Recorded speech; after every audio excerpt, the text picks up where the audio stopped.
ध्यान से देखिए, जब पिघला मैग्मा, जिसको आप लावा कहते हैं, मेल्टिंग फॉर्म में होता है ये, जब पिघला हुआ मैग्मा यानी कि लावा ठंडा होकर ठोस बन जाता है, ठोस यानी कि सॉलिड फॉर्म में आ जाता है, ठोस बन जाता है, ठोस बनने से उसका फॉर्म चेंज हो गया, वो लिक्विड से सॉलिड में आ गया, तो वह आग्नेय चट्टान कहलाता है। जब पिघला हुआ मैग्मा ठंडा होकर ठोस बन जाता है, इस प्रकार आग्नेय यानी कि इग्नियस आग्नेय चट्टान का निर्माण होता है। वेरी सिंपल, बहुत आसान है, आप आराम से समझिए इसको। एक एक चीज को मैं बिल्कुल आराम से आपको समझाने की कोशिश करूंगा। यहां पर पहली प्रकार की चट्टान मेल्टिंग फॉर्म में लावा है, लावा ठंडा होगा। अब देखिए, इसको इधर समझने की कोशिश करते हैं। मान लीजिए जमीन की सतह है, यहां पर ये मैग्मा मेल्टिंग फॉर्म में है, ये है मैग्मा। अब यहां से इसको जगह मिली, ये पिघला हुआ मैग्मा आया, फिर ये ठोस बन गया, ये सॉलिड फॉर्म हो गया इसका, सॉलिड मैग्मा। इससे जो बनेगा वो बनेगी आग्नेय चट्टान। ये ठंडा होकर जम गया, बाहर जम जाता है, कई बार ये क्या अंदर ही जम जाता है, तो ये भी आग्नेय है। यानी आग्नेय के दो फॉर्म हो गए, ये पहली आग्नेय, ये दूसरी आग्नेय। वही हम चर्चा करने जा रहे हैं कि आग्नेय चट्टानों के प्रकार। देखिए दोस्तों, आग्नेय चट्टान दो प्रकार की होती है। आग्नेय शैल दो प्रकार की है।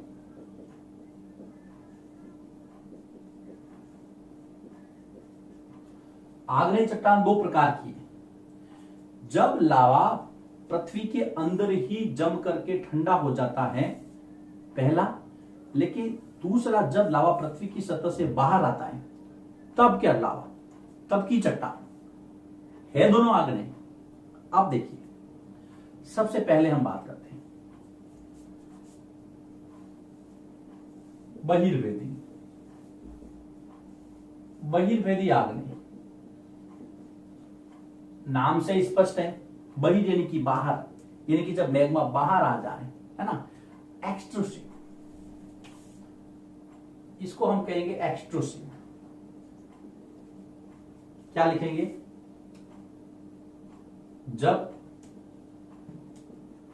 पिघला हुआ मैग्मा पृथ्वी की सतह यानी कि जो ऊपरी सतह है पर आकर ठंडा होकर जम जाता है, तो ये क्या कहलाएगा। वेरी सिंपल, बहिर्वेदी। बाहर आया ना भाई, बाहर आके ठंडा हो गया, बहिर्वेदी आग्नेय। यही प्रक्रिया जब धरती की सतह के अंदर होगी, इनर साइड, जैसा कि मैंने यहां पे बताया आपको, ये धरती की सतह है, ये एक्सट्रूसिव या इंट्रूसिव, ये अंदर की तरफ, तो उसको हम क्या कहेंगे, अंतर्वेदी आग्नेय। बाहर का बहिर्वेदी, अंदर का अंतर्वेदी, इंट्रूसिव। इसकी संरचना बहिर्वेदी की महीन दानेदार, बारीक दाने वाली, महीन दानेदार होती हैं। एग्जाम्पल में जैसे बेसाल्ट चट्टानें, बेसाल्ट जो रॉक होती है, जैसे दक्कन पठार, दक्कन के पठार की चट्टानें हैं, वो आपके एक्सट्रूसिव हैं। दक्षिण का जो पठार है वो आग्नेय चट्टानों का बना हुआ है। ये बहुत इंपॉर्टेंट फैक्ट है, याद रखने लायक है, कई बार प्रश्न आता है। दक्कन का पठार किस प्रकार की चट्टान है, आग्नेय चट्टान। उसमें भी अगर बहिर्वेदी अंतर्वेदी तो बहिर्वेदी सेकंड। दूसरा हम यहां देखेंगे अंतर्वेदी आग्नेय। अंतर्वेदी यानी कि इंट्रूसिव। सीधा सीधा सिंपल लॉजिक है, जब मैग्मा जमीन के अंदर ही ठंडा हो जाएगा जब लावा जमीन के अंदर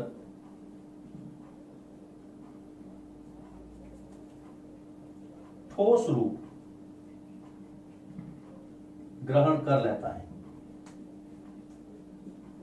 यानी उसका सॉलिड फॉर्म होगा लेकिन जमीन के अंदर ही वो ठोस बन जाएगा, इसकी संरचना देखिए यहां पर महीन दानेदार थी, लेकिन यहां पर दाना जो है वो थोड़ा मोटा होगा, थोड़ा बड़े दानों वाली संरचना, इसकी संरचना बड़े दानों वाली होगी। दूसरा एग्जाम्पल में ले अगर ग्रेनाइट, सबसे बेस्ट एग्जाम्पल है इसका, ग्रेनाइट पत्थर। ग्रेनाइट भी आग्नेय है लेकिन अंतर्वेदी। आपने देखा होगा ग्रेनाइट जो कि हम घर बनाने में इस्तेमाल करते हैं, वो ग्रेनाइट जो है जमीन के अंदर से निकलता है, वो आग्नेय चट्टान है। आपने कभी मसाले बनाने का वो घर में इस्तेमाल करने वाला देखा होगा, जिससे आप घिस करके मसाला या और भी लही बनाते हैं, उसकी चूर्ण बनाते हैं, वो पत्थर भी आग्नेय चट्टान का एग्जाम्पल है, लेकिन अंतर्वेदी, इंट्रूसिव।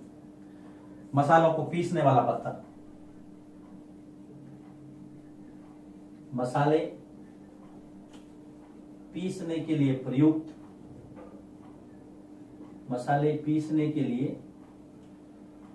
पत्थर बहिर्वेदी, अंतर्वेदी। अब बहिर्वेदी अंतर्वेदी पढ़ने के बाद में हमारे दिमाग के अंदर एक प्रश्न आता है, क्या कि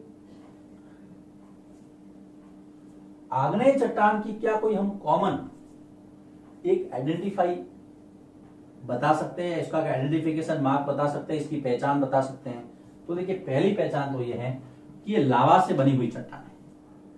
हम इस पर चर्चा करेंगे जब आग्नेय अवसादी में हम अंतर पढ़ेंगे, लेकिन फिर भी इससे हम निष्कर्ष निकाल सकते हैं। क्या? पहला तो ये कि ये लावा से निर्मित चट्टानें हैं। दूसरा, इसकी संरचना जो होती है वो दानेदार होती है। अब देखिए दोस्तों, टॉपिक था शैल या चट्टान, क्लियर? शैल या चट्टान के अंदर सबसे पहले हमने इसकी परिभाषा देखी कि पृथ्वी की ऊपरी सतह पर जो संरचना पाई जाती है, और वो भी खनिज चाहिए, उसके अंदर मिनरल होना चाहिए, मिनरल का कोई भी नेचुरल मास प्राकृतिक पिंड होगा, उसको हम चट्टान कहेंगे। जैसे कि पहाड़, पत्थर, रेत, सब चट्टानों के प्रकार है, छोटे बड़े आकार के। फिर हमने देखे चट्टानों के प्रकार, तो चट्टानों के 3 प्रकार है, आग्नेय, अवसादी और कायांतरित। आग्नेय यानी कि इग्नियस, अवसादी यानी सेडिमेंट्री, कायांतरित यानी मेटामॉर्फिक।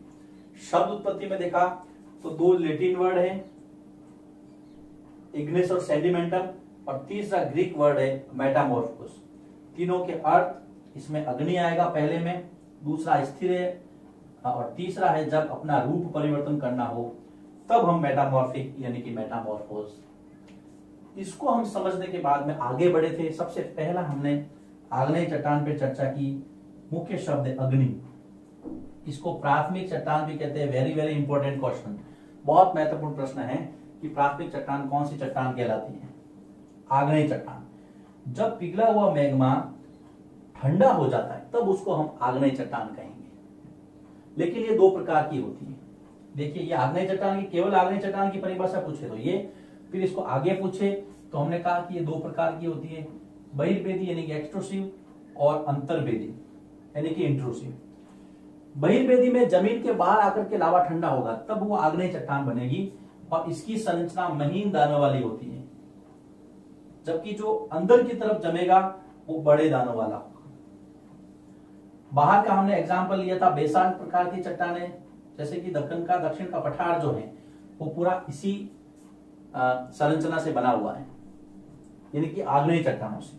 अंदर की तरफ हमने अच्छा एग्जाम्पल लिया था ग्रेनाइट, और जो आपके मसाले पीसने का जो पत्थर है वगैरह, इस तरह से। तो बहुत सिंपल सी बातें हैं। हमने आग्नेय चट्टान को पढ़ा, अब 2 चट्टानें बाकी रही। लेकिन हमने पृथ्वी की जब परतें पढ़ी थी, 3 प्रकार की परतें, उसमें एक हमारा टॉपिक छूट गया था, वो था कि खनिजों के आधार पर हमने परतों का वर्गीकरण करना है। तो आग्नेय चट्टान यहाँ पे कंप्लीट होता है, लेकिन अवसादी और मेटामॉर्फिक जो है तीसरी प्रकार की सेडिमेंट्री और मेटामॉर्फिक यानी कि अवसादी और खायांतरित, उसको पढ़ने से पहले छोटा सा टॉपिक है, यानी कि खनिजों के आधार पर पृथ्वी की जो परतें उसका वर्गीकरण कैसे किया गया। तो हम अगले वीडियो में उस पर चर्चा करेंगे।